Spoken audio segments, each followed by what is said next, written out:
Hello, everyone. Welcome to the Yuumiverse podcast. Today we have another special guest. I will let him introduce himself. Hello, my name is Squishvegan, and my goal for most seasons is just to be like the rank 1 Guardian Druid if possible. And we did the physical god comp in the MDI just a few days ago, which was really exciting. Feel free to look into that. In recent times, I really started to enjoy Feral Druid, so now I'm like excited trying to push as high as I can as a kitty cat. We'll get into all of that in a second. But first, let's start off with your WoW journey. So we want to know how you got into WoW, like at the very beginning. At the very beginning, I was around 14 and started playing in Wrath of the Lich King because a friend from school suggested it. Oh, really? Okay. And yeah, I had a great time. I just in like not the most impressive guild, just like having a good time trying to push through like Lich King and stuff. And once Cataclysm came out, I didn't play very much and just ended up stopping like early into Cata. But then I returned in late Legion, like the tail end, and started pushing keys during post Legion because I thought it was a really cool idea, and I guess it had come out not long before that. Okay, that's very cool. And were you playing or were you playing Druid the entire time? At that time, I actually was playing DK and then Prop Pally once I learned that like Prop Pally was super strong in post Legion. Okay. There's something like scaling going on there. And then when did you make the transition to playing Bear? Uh, well, I've definitely dabbled in the bear since Wrath days. But as far as pushing keys, it was probably just like the season after post Legion. Okay. I think is when it began. That's very But more interesting. loosely, like I would bounce between characters. That's cool. Okay, so now fast forward to how you met your current team. Were you always playing with them, or when did you meet them? Current team, we like to call our physical god comp TM trademark. But it's there's been some changes here and there, but I guess one thing that kind of solidified things was just my appreciation for outlaw rigs. Um, I just always thought they were like more powerful than they're given credit, and that was particularly true in some seasons more than others. But um, just just how like tanky they are, I thought was really cool. And yeah, so I kind of set out to like play with outlaw, but also I met a lot of Fury Warriors along the way. There are probably like 4 different Fury Warriors that I was teaming up with, but in recent times, like in the past couple of years, it became Noxiv, of course. So he was like a staple of my team for probably the longest out of everyone. And then we met Ordomist through LFG, I believe, and I felt he was really good at healing, so it's like, hey, let's like make a team together. Kind of amicably agreed to that. And of course, we needed outlaw rogues throughout the way, so we were playing with like Yoda on the rogue, playing with Chungus, Junkrat, um, and then that transitioned into Walks. We were playing with like drums a lot, like double outlaw with drums. But then we're like, maybe a lust would be a good idea. And Oh yeah, Banshees was someone we bumped into and played really well, so we invited Banshees to come be our little hunter guy that's to cool. complete the physical god comp. And was it mainly through? I know you said Ortimus was through LFG. What about the others? I think all of them I would say I knew somewhat just from LFG slash like knowing through friend groups. You aren't strangers to playing together, but we didn't play together very consistently until it was like more solidified. Okay, that's It's very kind of interesting. like, oh, we need an outlaw rogue. Well, I know Walks from, and I know he's pretty good too. So let's ask Walks. And Okay. then And then in terms of the physical comp, as you said, physical god comp. I know that you guys are doing really well this season. So in the past, were there any seasons where you felt like it was unplayable or very difficult? And how did you go around that? yeah, I'd say we ran into some hurdles. I think one thing that held us back a lot over the history was, unfortunately, for preservation evokers out there. Oh, I just don't think that preservation fits comps very well generally. So we were trying to play with our preservation friend, and they didn't really add too much. was it Oreo? Like well, Oreo at times, but it was Eyelash TV. Oh, okay. Yeah, so like she's a great player and all, but there's like some mana constraints. It didn't really provide a raid buff. Lust didn't really matter too much to our comp, things like that. Um, but what other hurdles?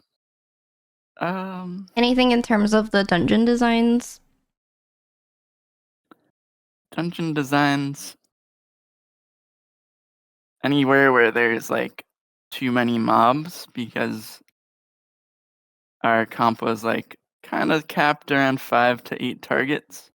So anywhere you're doing like really big pulls would take us a lot longer to kill off. So that would be difficult. Mm-hmm. And then another thing about just hurdles. So augmentation was just like when they first came out for a long while, they were just too good, and they synergize with specific specializations really well. So when that was a thing, it was really hard to be very competitive because we didn't synergize. Our classes didn't synergize very well with AUG, and we just weren't playing with AUG. So that was a difficult time, I would say, for being competitive, but we still certainly had fun. So for me personally, I've played quite a bit of Mistweaver since I started playing.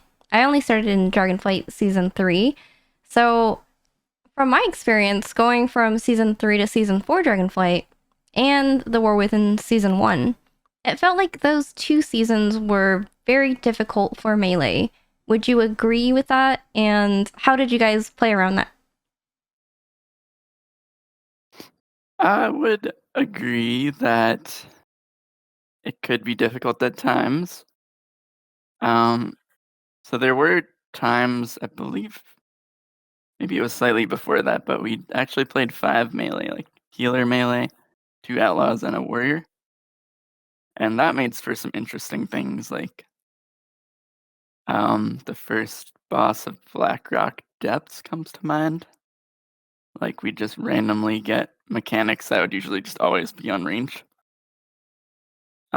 Even a tank could get some mechanics actually, which was interesting. But once we added Banshers instead of an outlaw rig, we had a ranged player, so most of the range mechanics he could kind of safely deal with. Yeah. But there were difficulties, like in Brackenhide Hollow, for example. Most of the team would avoid the jumpy guys, the lashers, by Mm-hmm. just like standing on an LOS spot and just shooting them from range. But obviously we couldn't do that because then we can't hit the monsters. So that made a difficult situation. I gotcha. Okay, so fast forward to this season then. How do you feel about the dungeons this season for your comp specifically? For this season, I think things are looking pretty good. And we've seen that reflected in the community. Like a lot of people are also playing physical god comp variations. Mm-hmm. Because Augmentation Evoker basically got deleted, or at least reworked enough that it's probably in a state where it's playable, but not like necessary, not needed. So that opens up a lot more potential, a lot of more options. The Phys comp in particular has a lot of synergies that actually aren't as present in like a magical comp these days. So the Oh, synergies can you make up for maybe being a can little you less like meta. specify like what kind of synergies you're talking about? Yep. So among the big things is Mistweaver, like just monks in general. So you could have a Brewmaster, you could have Mistweaver, even Windwalker is feasible. And that gives you 5% physical damage with Mystic Touch. So assuming everyone on your team is mostly doing physical damage, you're doing basically almost 5% additional damage on everyone just for having a monk. Mm-hmm. But even like Vengeance in a caster comp only has 3%. So that's something that really can give you an edge. And then there's Battle Shout, which is one of the strongest raid buffs in the game. I think Warrior isn't in a very strong position themselves, but the Battle Shout they contribute is, so it can work out. Yeah. Um, and then Mark of the Wild, of course, like having a Druid is just fits every comp really well. Beyond that, you could throw in a Death Knight, an Outlaw Rogue, Sin Rogue, Marksman Hunter, because they do like almost entirely physical damage. Enhanced Shaman, Resto Shaman, like all these things plug in very well. Okay. And have you ever like thought about playing caster or meta comp ever, or have you just always been like, I'm the bear, I have to play this physical comp every season? I've considered it, sure, but I guess it's always been more like a side idea for me that never really pans out because I'm like, yeah, I'd rather Okay. just play the bear actually. Yeah, it's So I saw you play a bit of prop paladin last season. yeah, like this season you'll find that Vegan Demon is relatively geared. However, he's not really interested in doing too much. You just don't find other tanks as fun to play as bear? Is that why? Yeah, I think I guess I enjoy that Barry can be a bit lazy on for one thing. Mm-hmm. And I do appreciate other tanks. Like I enjoy logging in to do like a weekly on them. But yeah, if there's something I'm gonna play the whole day, I'd prefer to just play bear. I guess Okay, my alts to me are more just like a little break from the bear, a little different experience. I see. And what makes you want to break from the bear sometimes? Just maybe variety of the spice of life sort of thing. Mm-hmm. It's not that I get bored necessarily, it's just maybe learning another dimension of the game in one way. So if you play DH and you see like how their stops feel, for example, a Silent Sigil and Fear and Grip Sigil and a Stun, of course, you kind of get a feel like how that compares to just having like Roar Typhoon and what limitations that can bring. Yeah. So by playing other specs, you kind of learn more about the game and where you might be able to fit a meta comp as a bear, like a meta comp strategy as a bear. Maybe how you can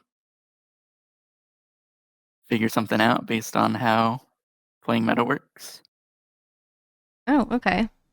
So then would you say that bear doesn't really work well with the meta comp? Hmm. I think not just because you're playing like double Mark of the Wild. Mm-hmm. So I think one of the biggest things about meta comp is the boomkin, and that's not really too replaceable. So yeah, the nature of it just being double Mark of the Wild, stinky. Okay. So I know that I have my husband Tachi here. He is a VDH main, and he thinks that DH is more fun than any other tank. So I think I would like to see like I would want to know what you like about Bear and what you don't like about VDH, just to see like different perspectives. Okay, sure. So I guess the best thing about Bear is that like you only have 20% dodge, right? So you don't really care if you get hit in the back. So you can just like Okay, yeah, run that makes around, go sense. wherever you want, and you're only losing maybe 20% of your damage reduction. But on VDH, you gotta like make sure everything's always in front of you because you have like 70 or 80% parry, Hmm. and otherwise you'll just fall over. And Tachi, do you have any questions for Squish? All right, just came out of my shadow meld. Nobody even knew I was here up until this point. But hello. Yeah, so I dabbled in a bit of Guardian Druid myself at the start of last season, which was I think when everyone was exploring tank options. I switched from like a myriad of options. Um, from what I experienced is that when I played with the new hero talents and everything, it was really cool. It was also very like simple and easy to get into. Um, and like you were very strong in your like CDs, like when you had Incarn up or whatever, you were really strong. And you had a lot of, I guess like VDH is kind of weird, right? Like you have very few buttons. Like you only have one actual real damage reduction button, which is like brand, and everything else is kind of like a like you got to puzzle piece together your DRs and stuff. And yes, you had you mentioned the facing part is very important. Um, but when I was playing Bear, I felt like uh, your stops is definitely one of the things because like especially with the changes they made in last season, once you do your stop and then the mobs just start recasting, it just feels really terrible. And when you like when you send your stops, if you're playing the pug setting, which was kind of what I was doing last season, you just sent your stop and then other people like either munched their kicks into it or they also did their stop, and then afterwards you're just kind of like, well, I guess we're at the mercy of whatever we can live now at this point, and that kind of sucked. Um, so yeah, but in previous seasons when I played VDH and I thought that VDH was just so much better than other tanks, it was because I felt like VDH just had the toolkit, like it had everything that a lot of the dungeon pool might have demanded. You basically could just bring like you just switch your talents around and you're like, all right, now I have a purge, now I have the skip or whatnot, right? So that's why I felt like VDH was just um, so much more flexible in a sense. And then you also with like how it was in the Dragonflight rework, you just basically could do everything, dictate the pace of like how you do stops and stuff, and that was just super powerful to me. Yeah, I could see that. So, I guess one thing I think about this season when I think about like strengths that Bear has that DH doesn't is the bee boss in Cinderbrew. So the bees spawn every 30 seconds, right? Right. And they put out this nasty bleed shortly after they spawn. If you have 2 stops, which Bear just happens to have 2 stops on a 30-second cooldown, then you can stop literally every single bleed. Mm. But if you look at the cooldowns on DH sigils and stun, they are restricted to have like to not be able to do that quite. They can come close, sure, but I think a That's a little help. very interesting boss to point out because I've also like thought about it in a way where like you can kind of just pick things up, right? Because you can just like move fire them or whatever, and then you can just get them. But VDH like it's honestly kind of annoying just to even get aggro on those bees because they're like they spawn Mhm. here and there, and then you don't have they don't always like spawn in a way where your sigil can hit all of them and whatnot. And then um yeah, the facing stuff is also I feel like a lot of tanks that you brought up. A lot of tanks when they're learning the game always really make the mistake of getting hit in the back and then just instantly die. And it's not because of it's like intentional. It's just there. There's so many things going on in a tank's mind whenever you're going through a key. You're thinking about what you have to pull next, what defensives you got to hold, what like offensive CDs you might need to have in order to hold threat against. Let's say if you're playing in a season where you have like enhanced shaman doing like 5 times your damage, how do you hold threat against that, right? So then you got to think about all of those things, uh, and then also sometimes you get rushed a little bit, right? Especially in pugs when they're like, okay, pull more, pull more, pull more, and then when they finally had enough, they're like, all right, I'm pulling this for you, you figure it out, and then uh, you turn your back and you're instantly dead. So I guess yeah, in a way, Bear seems like a very like forgiving like tank that people can pick up and like learn the game on. in more ways than like the other tanks where it's just super punishing if you even make like movement. Like I'm not even talking about VDH. Like VDH, there's like you just have spikes up and facing the mobs and you press your buttons, you're fine. But like we're talking about Prop Paladin, it's like even worse. So you have to be in your consecrate on top of all of that stuff and maintain your block and you have to like think about how you're spending your holy power or whatnot. So that was even worse, I feel like. And last season it was just like play Prop Paladin or it doesn't work. And I felt like it was like very hard for people to get into tanking with how rough that transition was, right? I don't know if you agree on some of these points. Yeah, I'd agree with all that. So, I mean, even like just the B boss getting threat as DH is pretty horrible. Yeah. But yeah, it's Prop Alias standing consecrate can't get hit in the back as well. That's really tough. And yeah, it is tempting to just turn your back for a second to like pull another pack because people are like, "Oh, pull that other pack," and then you just die. So Yeah. I definitely seen that happen. Done it myself a few times. I can respect that. Would you say it's because you're used to bear? So if you were maining a different tank, do you think you would turn your back as often? I mean, I'm pretty accustomed to just like not turning my back in general now, but I guess it takes me by surprise sometimes when I'm gathering a pull and like on the bear, I'd just be chilling. Yeah. But on like a warrior, I'm like, oh, I died. Whoops. Because yeah, the biggest risk of getting hit in the back is when you're gathering a pack, and especially something like the first pull of rookery kind of thing where like you're trying to pull 3 packs together. It's even 4 because they're kind of like not even synced up. Yeah.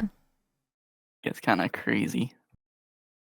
Yeah, I've But had the Rookgar like yeah. just go up the stairs and then like path around and then come back down. It was just super weird. Yep. But then I would say that I think you're right about the simplicity of bear. Like, yeah, it's something easy to pick up. And I think because of that, it has like usually has like some sort of ceiling to how high of a key it can tank.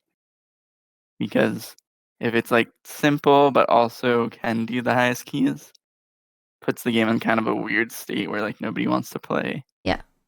something more challenging like Prop Pelly. But I think you can like work around that just by using that extra brain power that you have from not really like doing your rotation as difficultly to like juggle your defensives as clean as possible. And even to communicate externals and shot call to like fill in maybe where Silent Sigil would fill in, you could call for like a leg sweep instead. So I think that one of the big strengths of Bear is it frees up a lot of brain power, so you can do Yeah. that shot calling and be that person.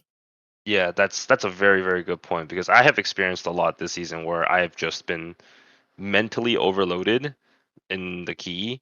And then I've also seen this from like a lot of other VDHs as well. They're just playing, and then all of a sudden their health bar gets challenged, and now they either like proc their cheat or they're like imminently about to die, and then they're just locked in, 100% silent, just trying to live in like survival mode. And then the team is like, "Why aren't you calling stops? You were calling stop this whole time."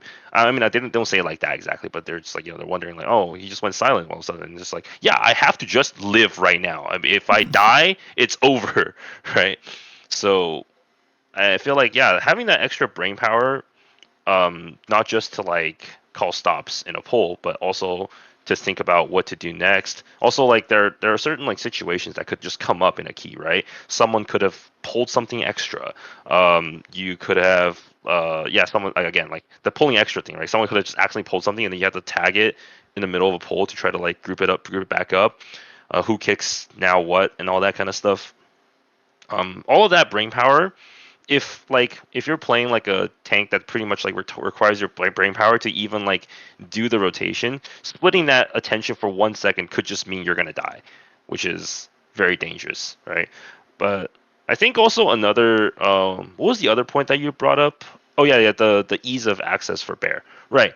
I thought that was very cool because I was looking at like leaderboards in like Dragonflight Season 3, right? Whenever we started playing, and obviously it was like a lot of EDH and a lot of like beginning it was Prop Paladin, right? And then it switched to VDH. But I always thought it was very cool because you guys were all the way up there, timing the highest Everblooms or like I mean, Throne of the Tides was like one of those dungeons where it's like, yeah, I could see that melee just absolutely dominating. But like you guys were owning even in like Everbloom or like some other dungeons that like have these like you would see that these big pulls are really favored, right? And then you guys are still owning them. So that was really like, I was really impressed by like, man, there's someone out there that's doing this on a comp that's completely different and absolutely like tearing it up.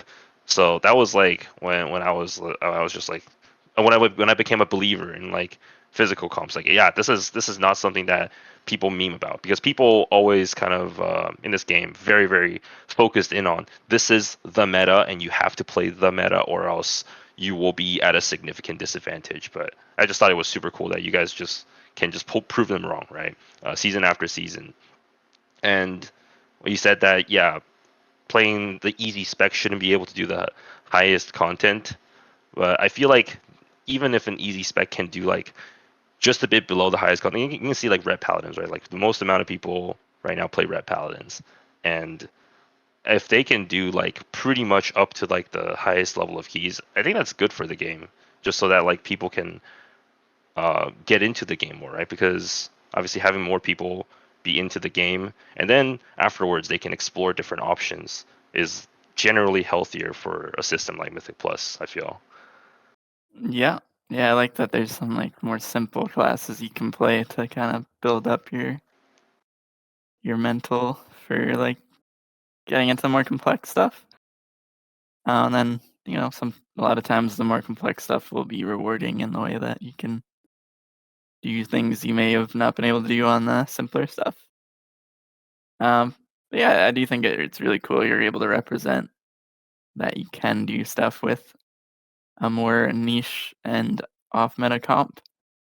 I think a lot of that came down to just us kind of being very play the game a lot, be seasoned at the game, and our respective specs.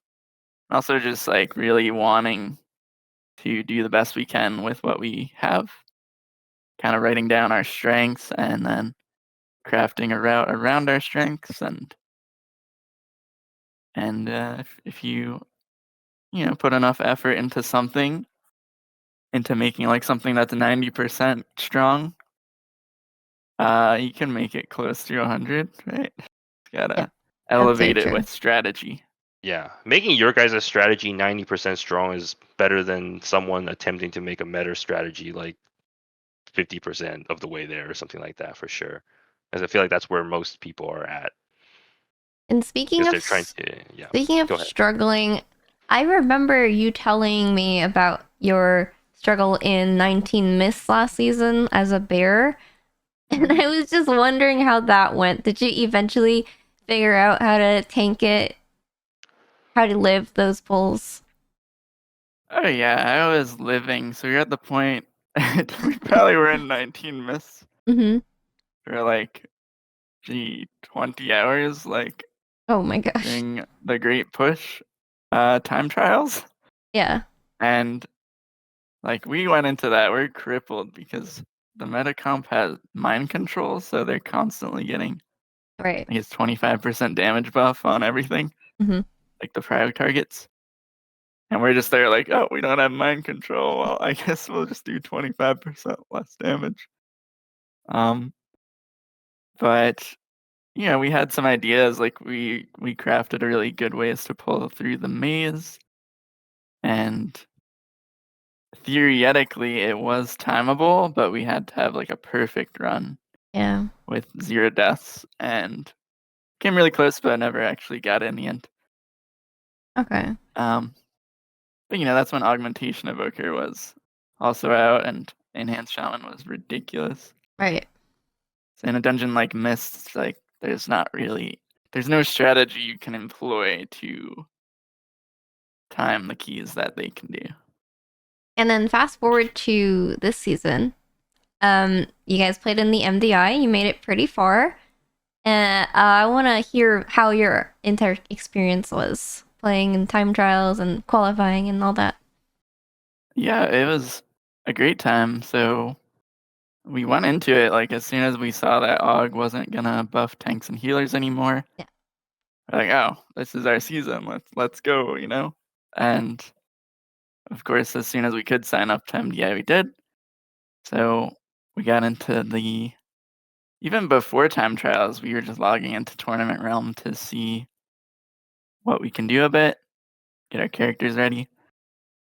Like we just weren't even logging into live, even though time trials weren't even up yet. Yeah. So we had a bit of practice before that point, and we were able to get 20 Dark Flame quite fast and 19 Priory for the time trials, which set us, I believe it was ranked 9, and we only needed the top 24, so we were like pretty easily in, which was fun. It took a lot of tries to actually get the 19 Priory, but once we had it, like it was solidified that we were able to one-shot it during the tournament itself. So going into the tournament, we didn't really share our strategy publicly much, but our idea was that we could go pretty far, but we're not really seasoned at that sort of scene yet of like, you have 5 hours to push the highest keys. Not really seasoned to the pressure of that, and we still are unfortunately a bit off meta, like, maybe 90% power of what the meta comp can do. So our goal was mostly to win at day 1, which was day 2 Group B, technically. So that we'd at least make it to the second day. And then we had some limitations. Like we had a good plan for what our comp would transition to because of the new ban system. Yeah. So we had Bear, Fury Warrior, and Rogue. We had those banned.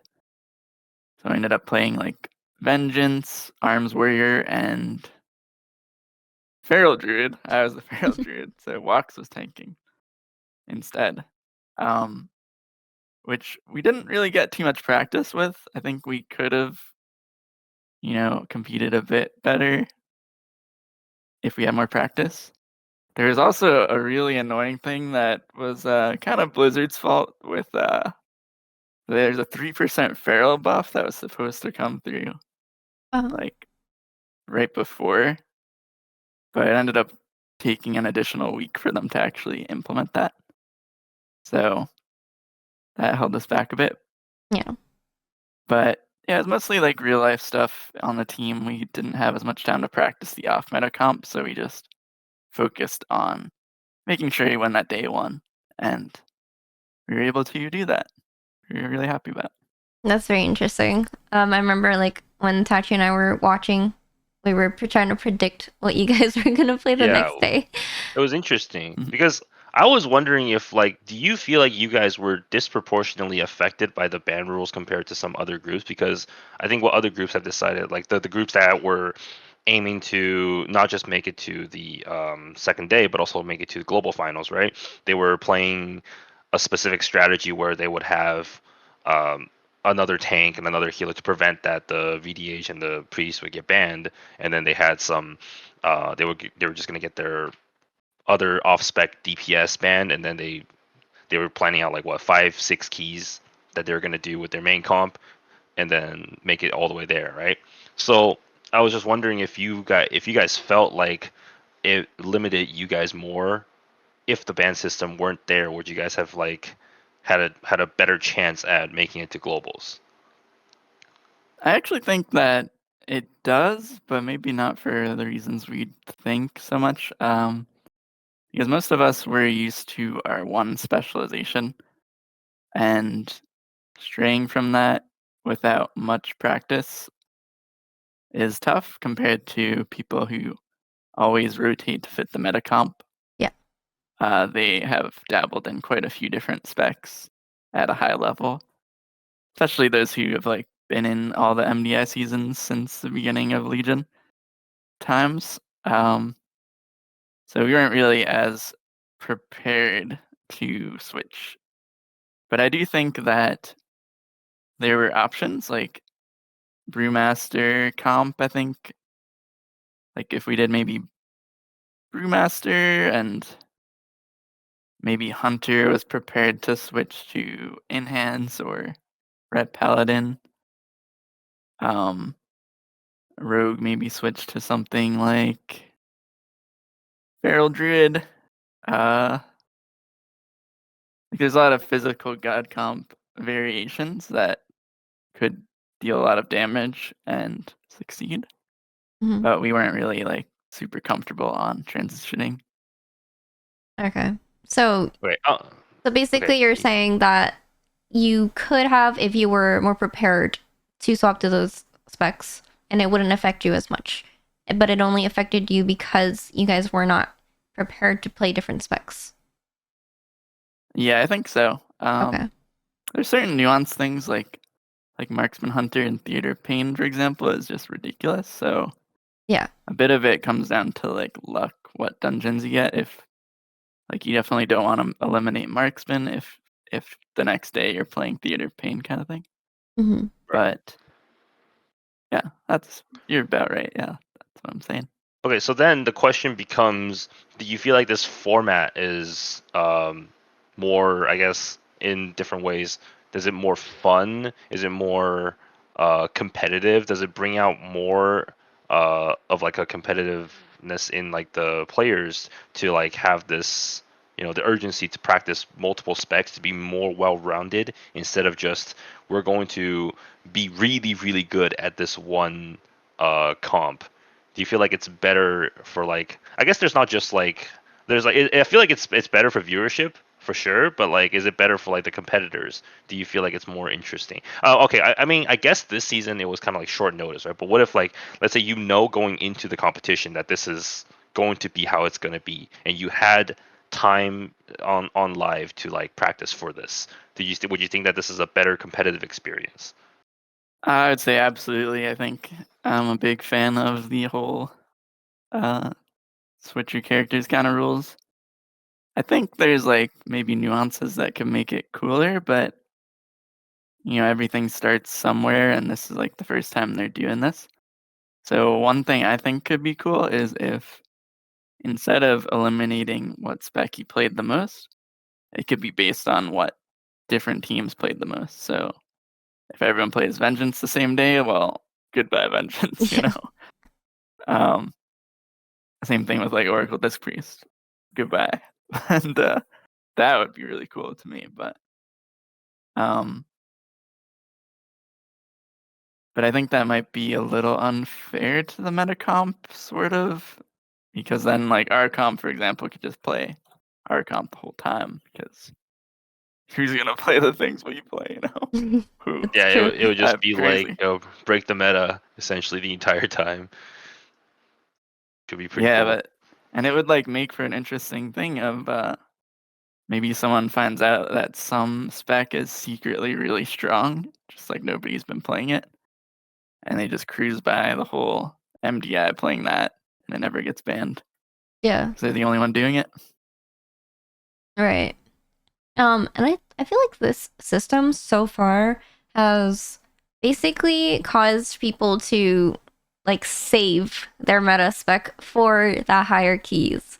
And then they run whatever like makeup comp they have for the lower keys. So how would you fix that problem? Like do you think that's a good way to play, or would you rather see like a mixture between like instead of just saving your meta comp for the highest keys, would you rather just see like people play different specs for all the higher keys? Oh yeah, I actually didn't think much about that, but I think that I'm not sure if it's the best plan, but I'd prefer to see if you want your spec the next day, then you have to play off meta in the highest key that you do. Okay. So like I want to see bears doing like 21 Dark Flame, I don't Yeah, want to see these that makes people like, sense. oh, we'll just play bear in these 16s and then we'll still have DH for the 21s. That doesn't Okay. seem as fun. That's a good idea. So basically, you can't play your best spec for any of the highest keys you do on the first day if you Yeah, want it to should see be on the spec. like Okay. the highest key you do should be the spec that's eliminated, kind of thing. Right. So it shouldn't matter what you do to two chest to 16. I think it should only matter what you do with your best key. Okay. Yeah. That makes a lot of sense. And then so if you went into the next season and they kept the rules the same or like however modified, but with the ban system in place, would your team go back and compete and prepare more specs for it? Oh yeah, I think you'll be seeing us in like every TGP, every MDI, whatever they have out, because I think all collectively had a great time, and we gotta represent the physical god comp people out there, the You little guys did a great people. job. Yeah, I think people in the And chat were like rooting for you guys. yeah, it's great. There's even like an emote, physical god comp logo. Yeah. They just kept spamming it. Yeah, we were following like the chatter moments and talking about it in our little group chat. But yeah, I think also to answer the rest of your question, we will probably put more effort into preparing a secondary option at least, because we'll have more time and we saw how it went this time, so we will respect it more, I would say. Respect the rules. Ooh, another interesting question is, since you guys will be preparing more specs, would you have the meta spec as part of the preparation, or instead would you just try to figure out different physical comps? I think that comes down to how oppressive the meta comp is. And maybe what the meta comp is. Maybe there's like a slight variation to the meta comp, like if it's maybe someday it'll be a physical god comp meta comp, and then Yeah. maybe instead of the ret pally that's in the meta comp, we could play Fury Warrior, for example. But yeah, I think we're not like necessarily never gonna play meta if it's really, really good, because we still wanna like at least rank in the tournament. Or at least pass time trials. Mhm. but um but yeah, our goal is to avoid that where possible. Like for example, in the time trials for TGP with the Miss 19, I was very capable of playing prop pally, and we even attempted it like 3 times and did well. But you're like, no, we don't want to do that. Okay. We'd rather just lose. So I respect that. that's what we committed to. Yep. Yeah, and okay. So follow-up question then. Do you guys think you would do better than you are currently if you were to play a meta comp? Or do you think you guys are just like way better at playing your specs to the point where you would actually do better playing your main spec? I think it would take us some time to transition to. I'm not gonna name any names, but like Okay. maybe a couple of people on our team aren't very transitional. Okay. Um, and yeah, it'd probably be like a few months to learning curve if we did ever go that route. I see. All right. Um, in terms of this season, then, what would you say are the harder dungeons or the easier dungeons for your comp?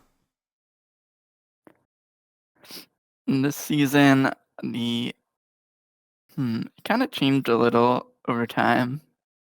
So Outlaw used to have really hard time in a place like Cinderbrew, because the dead bodies of the enemies would like steal their damage, like they'd count as a target for Blade Flurry. Oh, But now they interesting. don't. So our comp is like less concerned about big pulls now. Um, but yeah, Theater Pain is definitely like probably our best dungeon, and then Rookery is really good. Oh, really? Yeah, because Rookery doesn't have many big pulls, and we're able to do some pulls into the first boss. And I think we do quite well on the last boss. Okay, because I had Shaw on my podcast the other day, and he was telling me about how the second area with the diffusers was really annoying for melee. So, do you guys have any issues with that, or kind of just play around it? It's annoying, but I mean, I've dabbled in the Kitty Druid lately, and the idea is you want to send your cooldowns in between where you might have to be out of melee for Arcing Void kind of thing. Okay. So if you're able to time things right, it's definitely not ideal because you're still like walking out of melee for the circles, but it's manageable. Can still do that pull at least. Okay. And then, what are some of the easier, or wait, we just went through the, what are some of the harder, more challenging dungeons so far? Harder.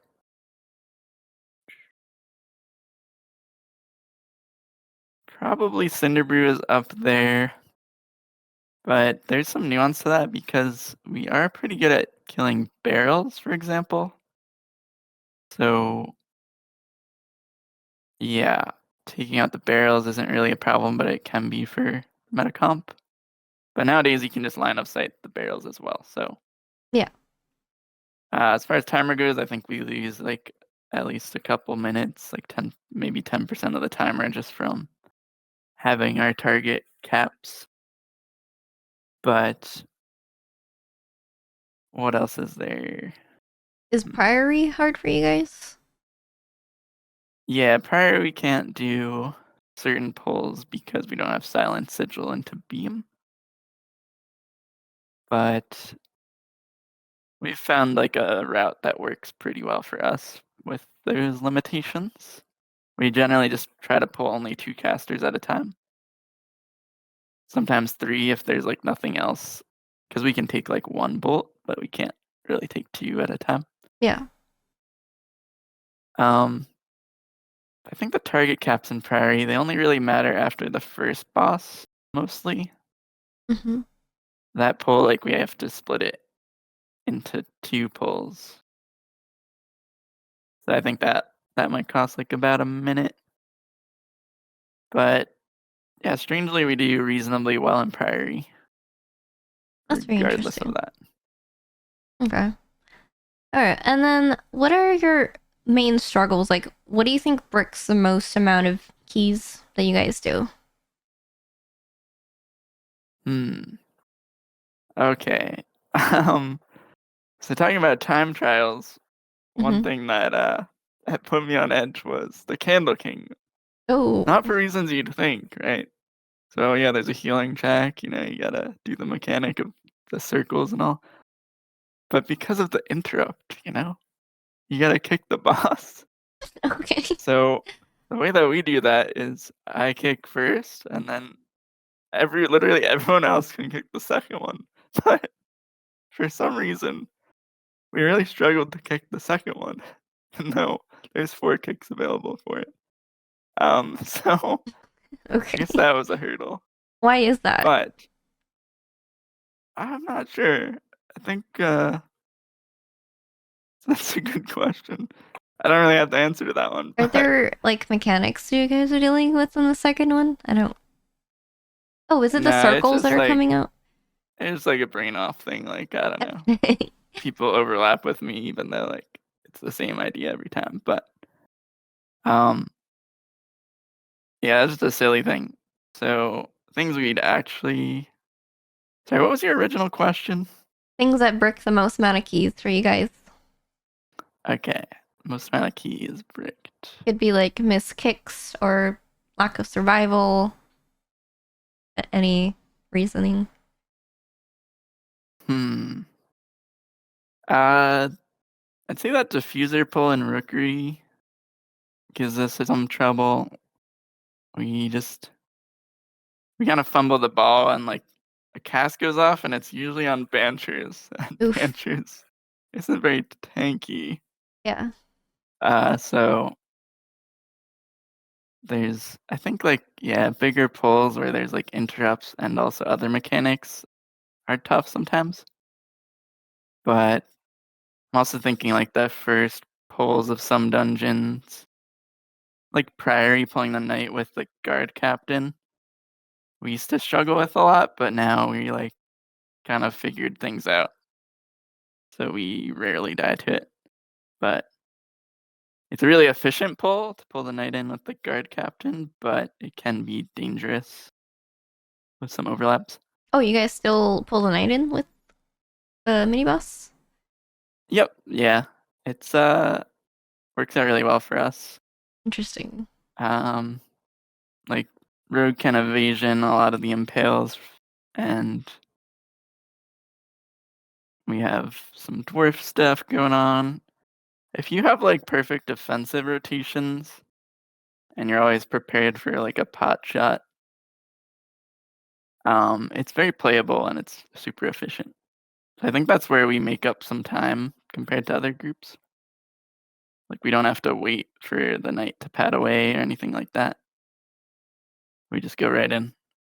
Yeah, I think I can kind of understand, like, from a Mistweaver perspective, because when the knight cast goes off, you can't cast. But as a Mistweaver, you can still fist weave and spinning crane kick. So as a Mistweaver, I can kind of understand pulling the knight. But as a priest or any other healer, it is kind of difficult from a healer perspective to do that, because you can't really. You have to stop casting, but at the same time, you gotta live the AoE. So I would say like that was one of the challenges that I had as a healer when we were doing the knight. But now one of the other challenges we have, we're doing a very giant pull on the first pull. We're skipping the knight, but we have like 6-7 casters. And we were, I mean, Tachi can also like explain, but like I think we were trying to figure out the exact spot for where a grip sigil was gonna land so that the mobs would get it grouped enough for the boomkin to do maximum damage. So that was like really hard for us to figure out. And he's also just dying because there's like so many mobs on him and he's trying to survive. And we're calling for his grip sigil. So sometimes our casts go off, and I feel like we probably break the key to that pull like many times, probably most amount of times compared to any other pull in the dungeon. Yeah, I want to hear what Tachi thinks about that, because I was just a spectator on that pull. Well, we were like, okay, the thing is like we were copying other people's strategy without actually knowing like what like they're doing in like the That's fine true. details. Right? So we're just kind of like, oh, he does this, and then you do it, and then it doesn't work, and you're like, okay, let me look at it again, see what actually went wrong, and then okay, we got to do this part, and then you kind of like eventually, after many tries, piece together. All right, so go in, do this ability in this order, pull this mob in this order, so like Suleiman's shield slam doesn't start casting until like you don't have him slam you into the other side of the world while you have to do a grip sigil or something like that, and then you slowly work that part out, and then like the survivability part eventually just kind of you guys get there, you're like, okay, I just wasn't pressing the buttons that I needed to press when I was like so focused on doing all of my other stuff, right? So then and then I eventually work out when I need the PS. It's like, okay, I have buttons for the first like 4 or 5 shield slams, and on the 6th one, I don't have anything in particular. If Suleiman is still alive by then I'm gonna need a PS for that, right, or something just to maintain my proc. So it's like a process that you eventually like work up. So I feel like that poll kind of was that, but I feel like all the dungeon all the way up until like I'd say second boss, all the way up until then, there are so many polls that almost are like exactly that way. That's why we spent so much time in the priority, I feel like. Because even after we got past the first poll, and then we would go and then like, oh man, something went wrong on another poll. And then we would go back and then wipe on the first poll like 5 more times. And then keep going eventually till the point where now we can pretty consistently get through because we've already done the legwork like so many times, right? Which is kind of crazy because you never think about this being a previous season because like the key just depleted and you had to go do something else. But yeah, we were just really honing in on like every micro step of the way, being like, okay, we didn't do this right somehow. And sometimes there wasn't really a exact answer, right? You just kind of have to figure it out. But then we're like, no one really knew, like, okay, what went wrong? It could be a collective reason, right? Like, oh, this person did this and all that. So yeah, that was kind of the problem solving process that we went through, even though we were just copying a meta strat and a meta pool, right? I don't want to hear Yeah, I think Squish's thoughts on how you feel about result keys. Because, you know, we wouldn't be able to do all this prog without result keys. result keys. Yeah, I guess the kitty cat part of me is really happy with them because I could just like get Resil 18 on my bear and then I got a Resil 18, let's go, like 2 feral keys. Oh, okay. And that's been really fun for me, but as far as if it's a good thing for the game, I think it's good for the game. I think there's like some nuance about how it will affect title ranges and like maybe people who have friends in high places will get title, whereas the LFG heroes of the world might not as consistently. But I don't know, it's like motivation though to be more friendly so that if you do want a resilient 18 key, 19 key, then you'll have someone who would be happy to help you with that because like, oh, I know this person, they're nice and like enjoy playing with them. So yeah, sure, let's do it. Let's ride this resilient key and get you that title. And I don't know, it's interesting that you have to like do the first build priority sometimes like 20 times to get to the next part of the key. But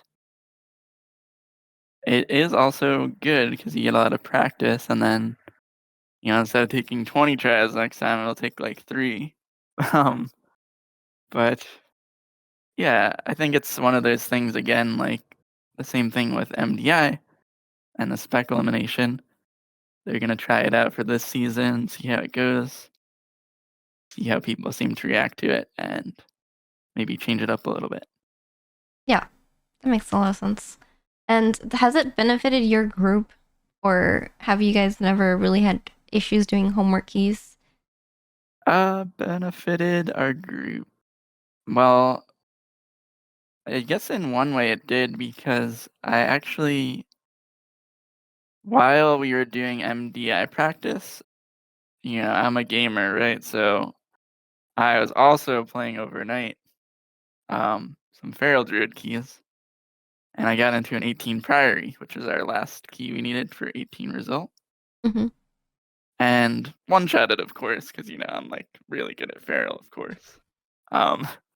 And then I had a resilient 18 that after MDI practice, well, after we finished MDI, I was like, hey, team, let's go get 18 priory. I have this 18 resilient priory just for you guys. So now we don't have to ever worry about depleting an 18.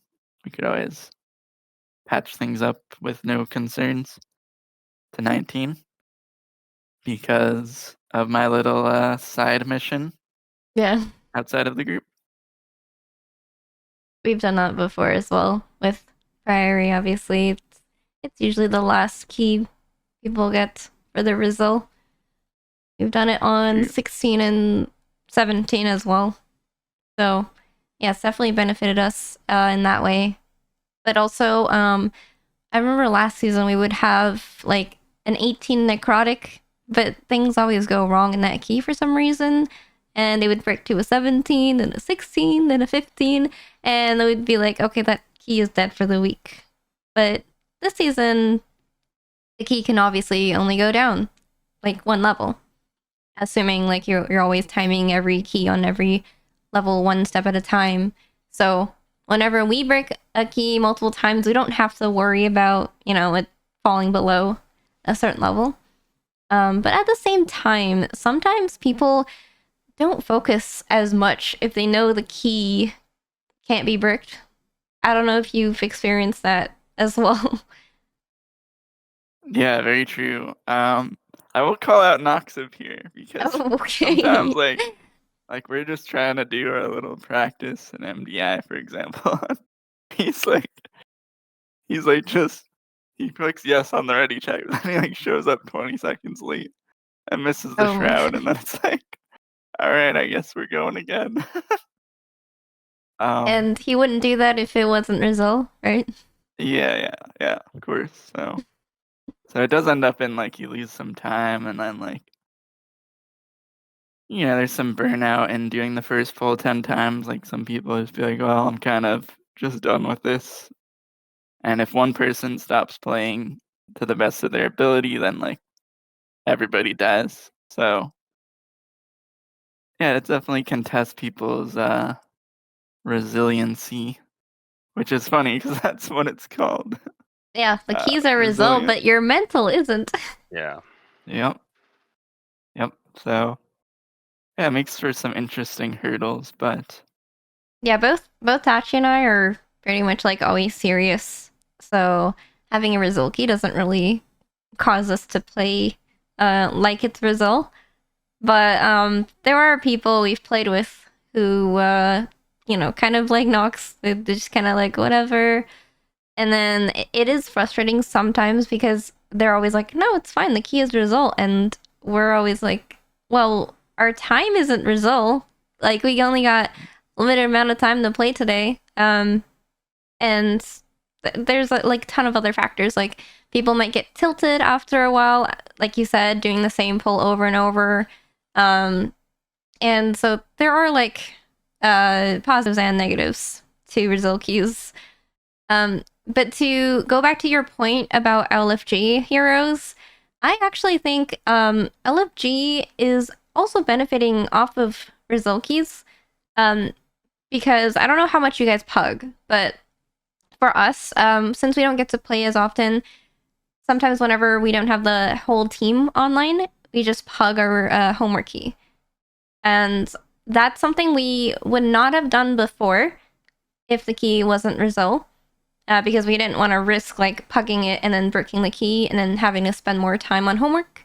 But since it is Rizal now, we can spend time outside of our group to push our key back up, and then that means we are giving more opportunities to LFG.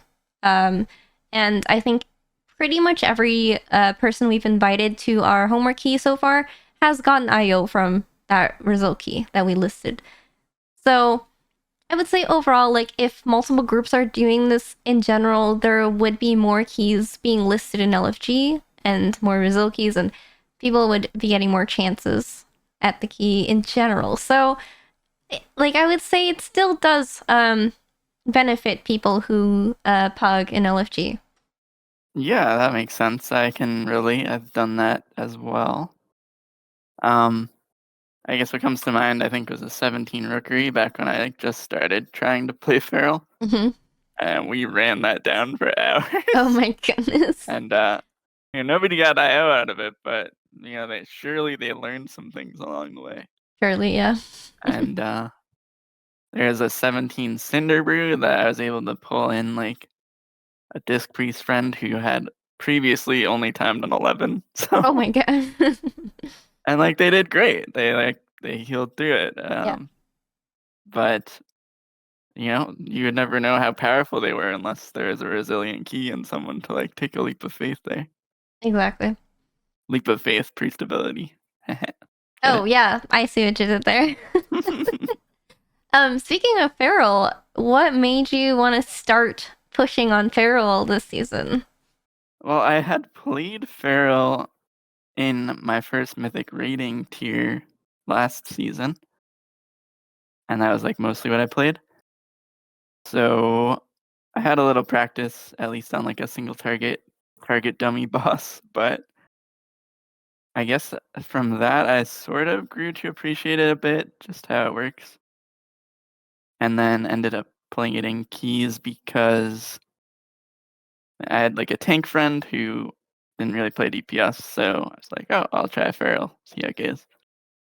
and copied someone and just went with it. And it turned out to be just really fun. Like, I don't know, you're really fast and you can just go in bear form and live a lot of stuff with no cooldown. Yeah. Got good stops. I just like the way that it plays out. You don't really have to be in melee range even because you have bleed damage for like most of your damage. As long as your bleeds are up, there's not much pressure. Which is cool because I'm like just learning how to melee DPS. So if I lose some globals, but also my bleeds are up, it doesn't matter too much as it would for something like Unholy. I think they need to be constantly hitting something. Yeah, that I never really thought about it that way because I don't really know how Feral works, but I think that's another reason why Ret is really good as well because they have long arms. So if they gotta go out of melee, they can still kind of hit the mobs even if they're not like directly in melee. And I've played my fair share of Ret as well this season. But I kind of want to know, like, does playing DPS make you better at tanking? I'd say absolutely. So, I've been playing a lot with Yoda on his warrior and also Pika TV on his warrior.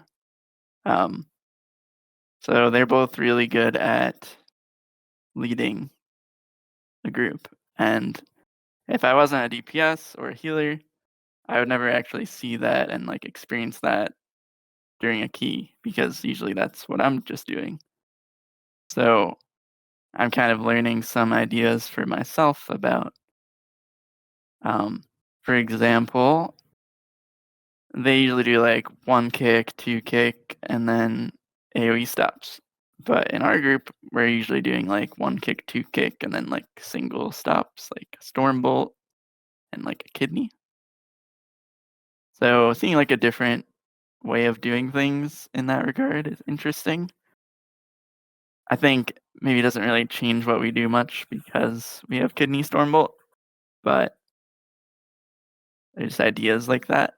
Also, the way you can pull a dungeon, I get to see like what other people are doing a little bit firsthand. And I get to understand more about what it's like to be melee on a certain pull. Yeah. Like, is there a point where I'm losing cleave damage because the first boss theater, for example, the tank isn't moving quite enough for the searing death mechanic? And kind of teaches me like what I might have been doing not quite as optimally because I can see it from a different perspective. Yeah. And the reason why I brought this up is because recently I've convinced Tachi to play a DPS. He's always just been like one tricking, like tanking and stuff, but I think he also like can relate. Yeah, so I picked up an Ellie Shaman and Holy DK I mean, nothing serious. We're just like farming 10s or like doing some 12s, and then they randomly brought me into a 16 Priory yesterday, and it's like I still have 10s on that character, and then just blasted it and just trying. I'm still using it's like the biggest case of imposter syndrome because I'm like in there. I'm still using like Hakili to like do my rotation, and we're just doing the 16 Priory. And it was like, yeah. But from the point of like the tanking perspective, I think I definitely see like, okay, am I dragging certain things too much? Or like, are there certain things that like need to be kept within certain? Because like, it's not really like intuitive, right? Because when you're like tanking, you can't really see where the Unholy's defile is. Like, you can calm it, but then you're also like wasting calm space that you really could use for like stops or whatnot.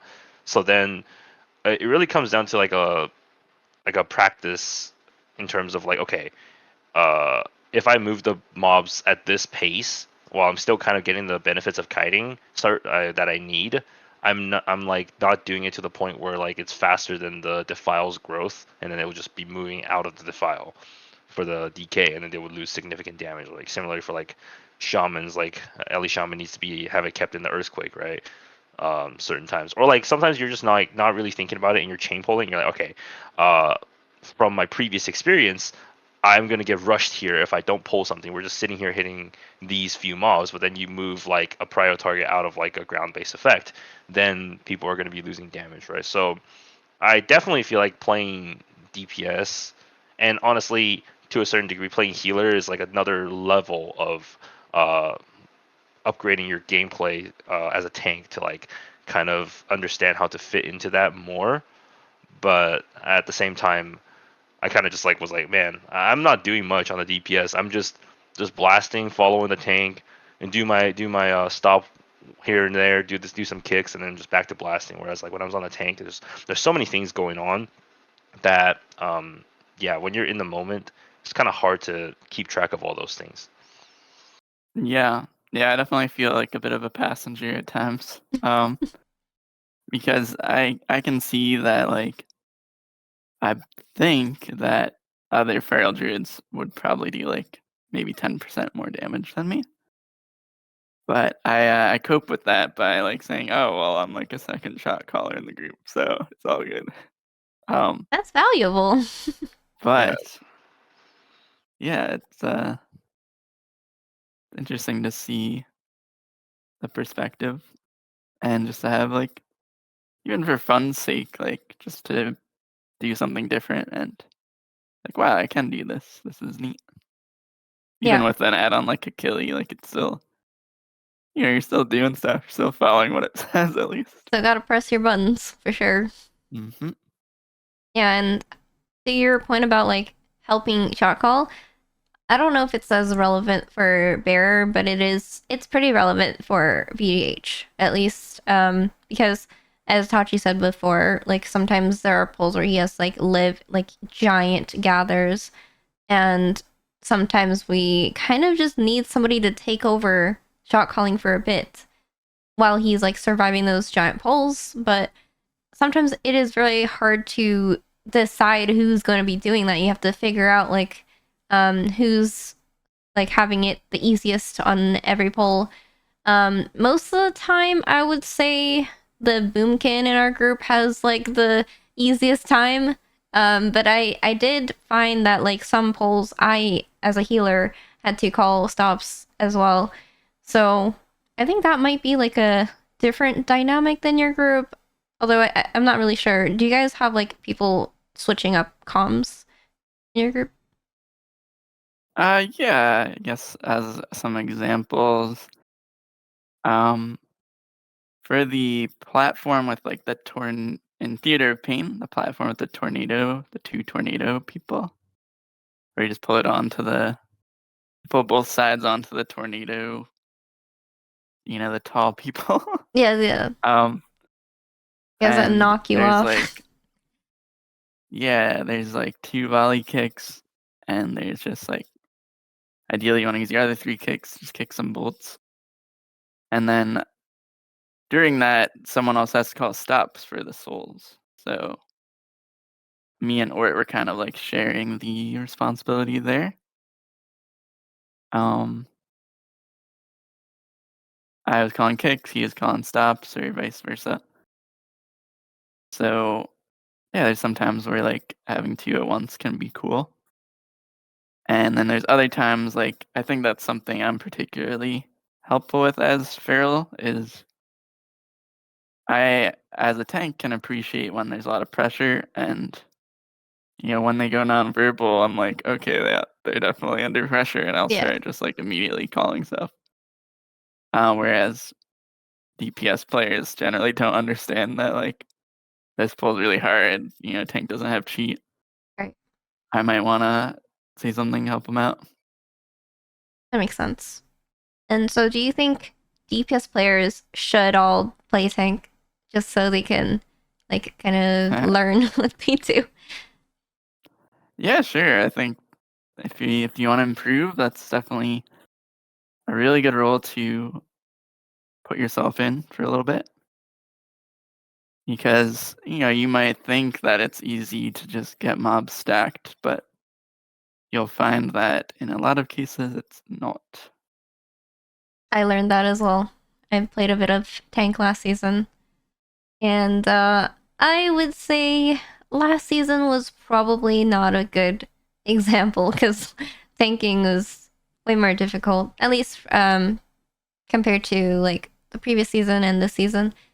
I don't know what your experience was like last season, but from what we both me and Tachi felt like, because we were playing meta, tanking was really hard. Basically, the, if you remember Grimatoll, like pretty much every pack had something that would kill the tank. I actually don't know how Bear did in those dungeons. If you want to explain.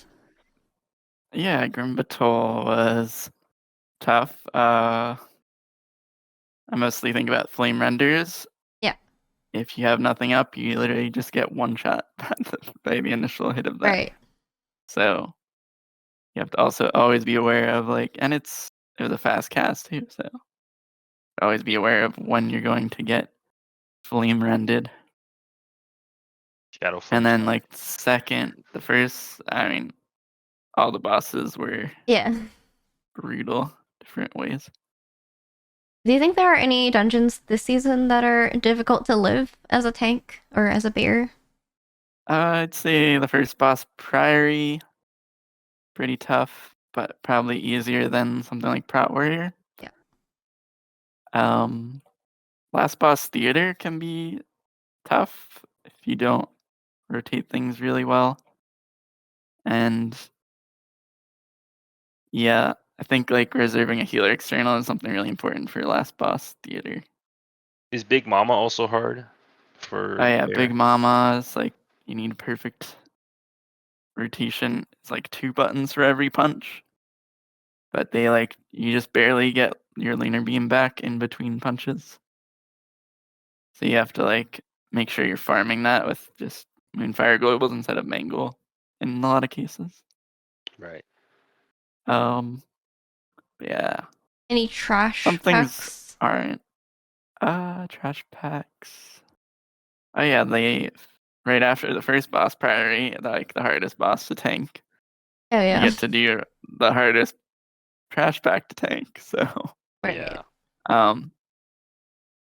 That one's really hard if you don't understand. One of the things about Bear is that Lunar Beam is a ridiculous defensive on a lot of targets. So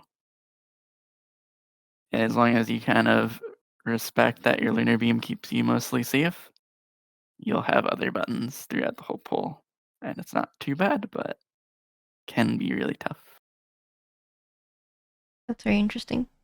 I find that the very end of the first boss is the hardest because you have your buttons sometimes coming back up, and then you're like, okay, but I cannot press this because I need this for the next pull, and then the boss would be at 1% or something. I would either lose cheat or die or something like that because I was like, I don't want to press my meta because I need the meta for the next pull, right? So that's a tough decision to make, and then sometimes it could be better if I just take a PS right now for this or play around it, right? I think it comes with experience.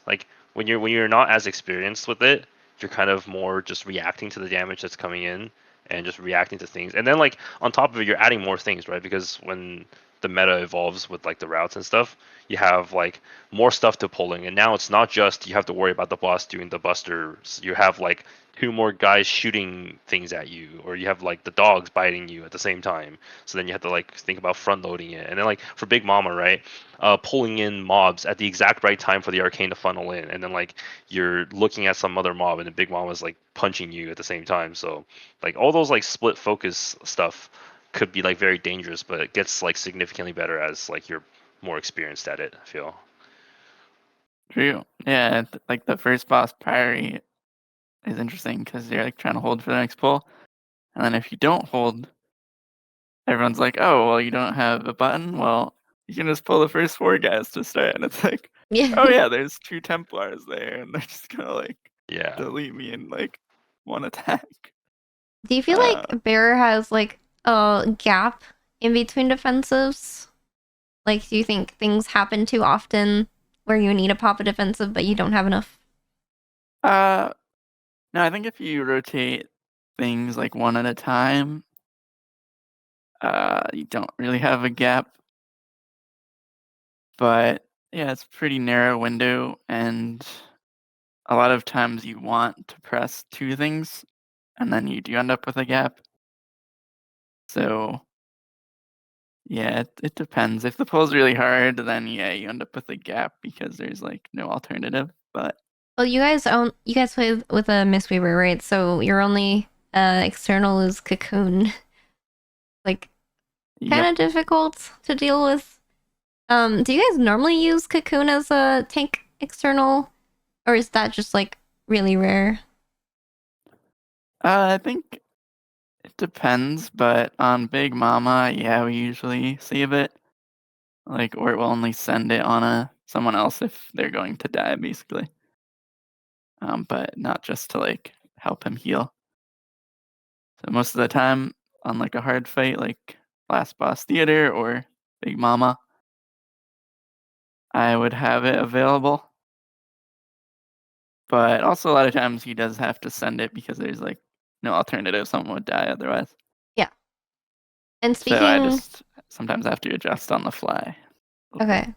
And then speaking of externals, I don't really play with Bear that often, so I'm kind of curious. How would you communicate with the healer to heal you?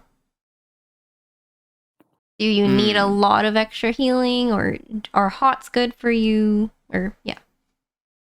Oh, well, actually, I just usually say like danger.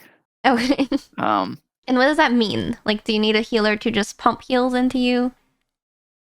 that means I'm going to probably die in the next like 3 or 4 seconds. Okay. So please like rally and Miss Weaver could soothing miss. Um, Disc Priest would just PS, of course. But yeah, if you are tanking, it's always good not to like be dead and then call for something, but Right. try to always think like 4 seconds ahead of like where will I be dry? Will I be dry in 4 seconds? And then communicate. Because usually we'll call it when it's too late and then we'll die. Do you normally rely on like a lot of off healing from the healer, or are you mostly like self-sustained? I think I'm pretty self-sustained. I would say that you're talking about Miss Weaver a little bit. I think their tank healing is cool, but I think Resto Shaman is like a lot easier to live with on Bear Yeah. because part of your kit is health, and frenzied regen scales based on how much health you have. So you heal more with ancestral vigor and with downpour, 10%, 20% health, respectively. Yeah. But Mistweaver doesn't give you anything like that. So, although I will say that Mistweaver is more damage and probably keeps the team safer, so I'm happy with that trade-off. That makes a lot of sense. Would you say there are any healer specs that you avoid playing with? No, just Resto Druid because Double Mark of the Wild is unfortunately not really viable. Yeah, But that makes sense. Um, well, you said you like Resto Shaman because of the extra HP, right? Does that kind of make up for the fact that they don't have any externals? for the most part, I think so. I've been playing a lot with Rain, Mm-hmm. and he keeps people pretty safe. And just having more health to work with is generally appreciated by most people. Yeah. I think you can downpour, give people 20% health for a lot of mechanics, like every time, Right. which is kind of crazy. Yeah, it does give more health than Fort, actually. I did play a bit of Resto Shaman last season, so that is very helpful. I didn't really think about the fact that Bear is more reliant on like HP for survival and stuff like that. So it Oh kind of yeah, makes sense. yeah, and also Shaman raid buff is really good for Bear because Yeah. the extra auto swing gives you more rage. And yeah. Have you played with a lot of Oracle Disc Priests recently? Oracle Disc, not too much. Mostly just Clemens here and there. Do you feel It's like kind of awkward they're because good? they're really good at keeping people safe, Yeah. but they don't really provide much damage. So my team in particular, we're accustomed to not needing the extra safety. So we're just like losing damage to be safer for no reason, sort of Yeah, thing. that makes sense. Yeah, so we find that we're just slower, but yeah, safer for no reason. It's a little weird. Why do you feel like metacomps use Disc Priests?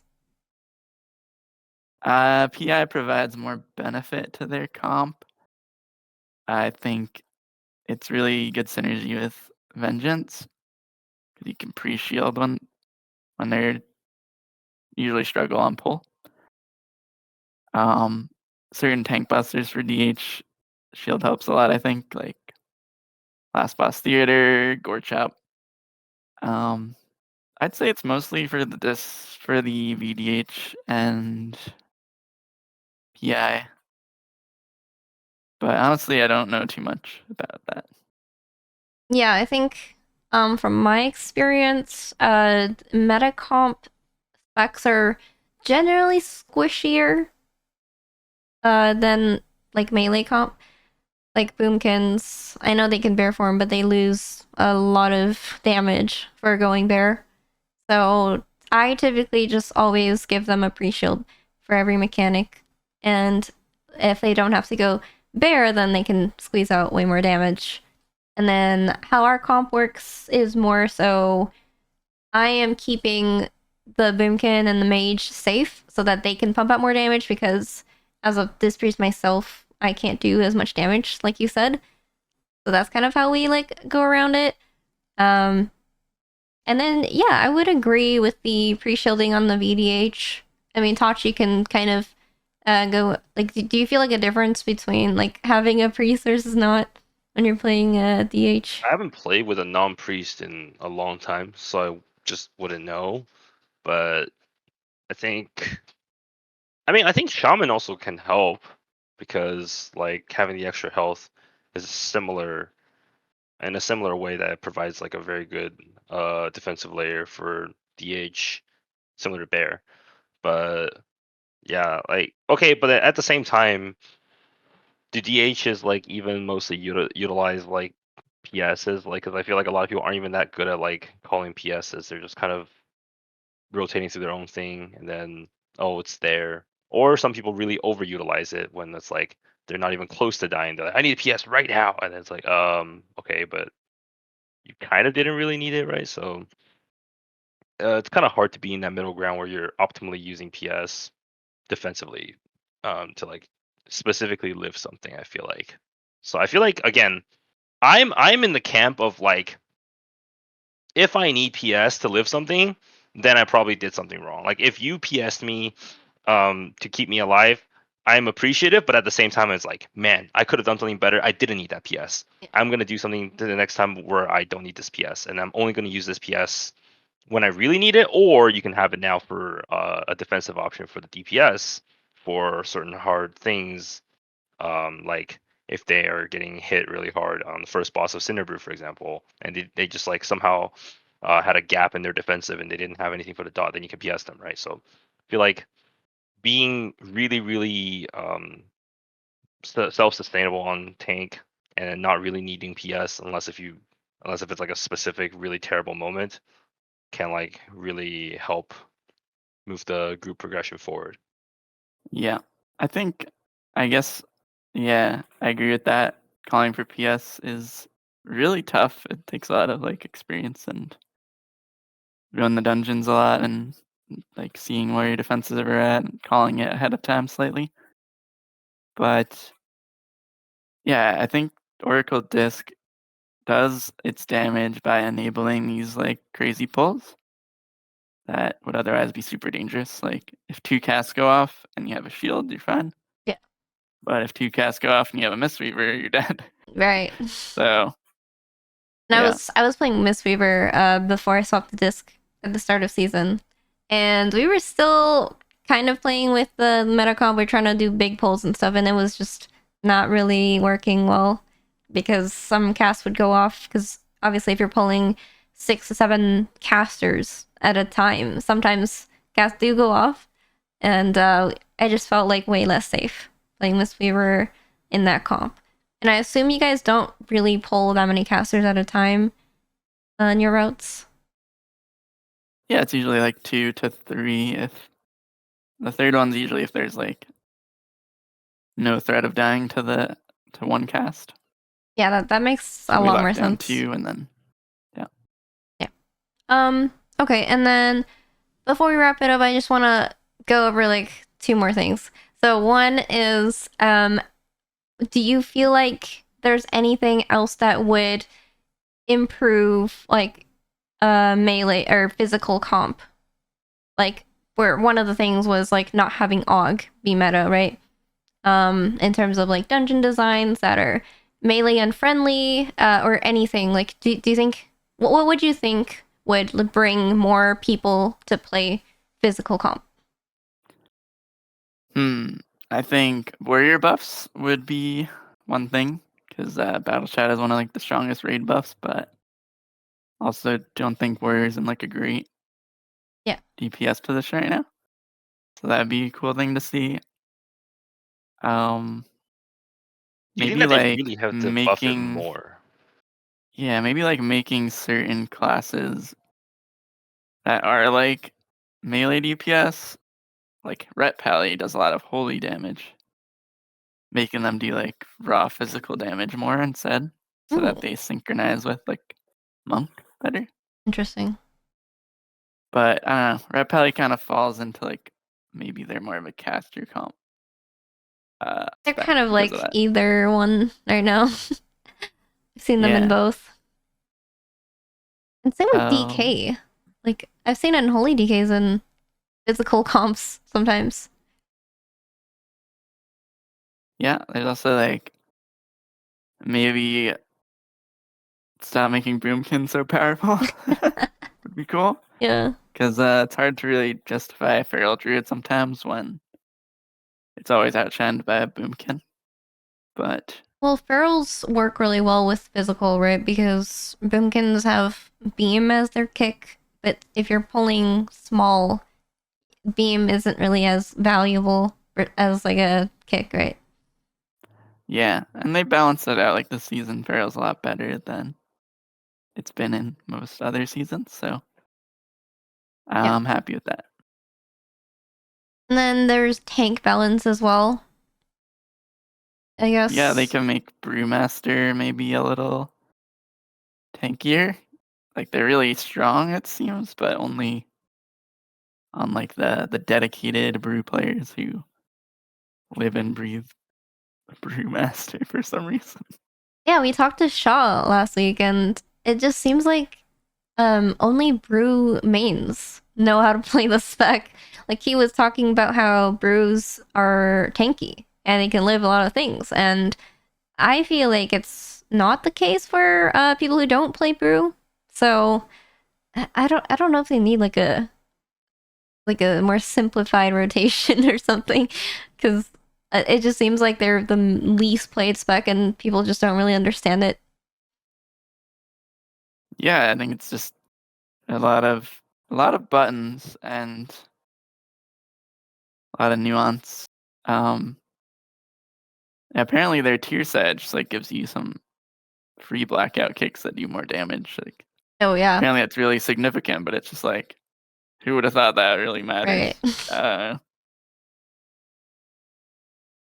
Okay, and then my last question for you is, what advice would you give to someone who is looking to try out the physical god comp? um, I think like just in general, the best advice is to just have fun with it. So like you don't have to fit a specific comp. Um, you mostly want to play with people you enjoy playing with, and if you happen to play with a boomkin, instead of a feral druid, like it's all good. Yeah. You can still do some significant stuff. Like physical comp does have a lot of synergies, but there's a lot of variations you can do to it to fit whoever you're friends with and whoever you enjoy playing with. And what about for like the routing? Because right now, like people are playing meta because they're copying the top teams on routing.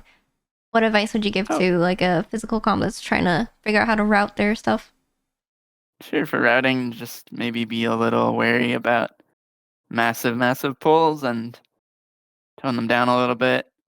Consider that you don't have double AoE silence and that there's answers to that. It's just, you gotta mix and match a little bit. Do you have any like of your own VODs that people can look at?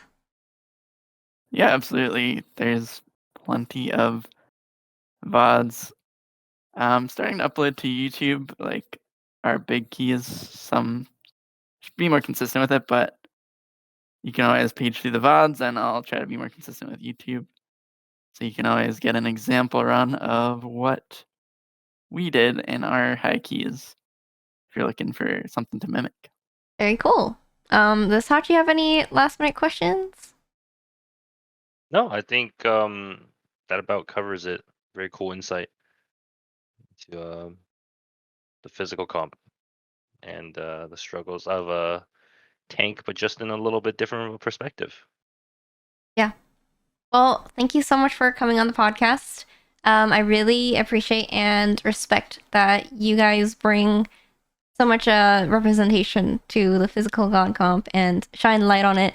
And I'm happy you guys competed in the MDI as well. That was really cool for people to see that you can make the comp work. And you guys really encourage other people to play the comp as well. So thank you very much. So where can we find you on social media? Just so everyone knows. Everything. So I have YouTube, Twitter, and Twitch, of course, and they're all /Squishvegan. So, yeah. All right. Any final Just find me at comments? Squishvegan. Final comments.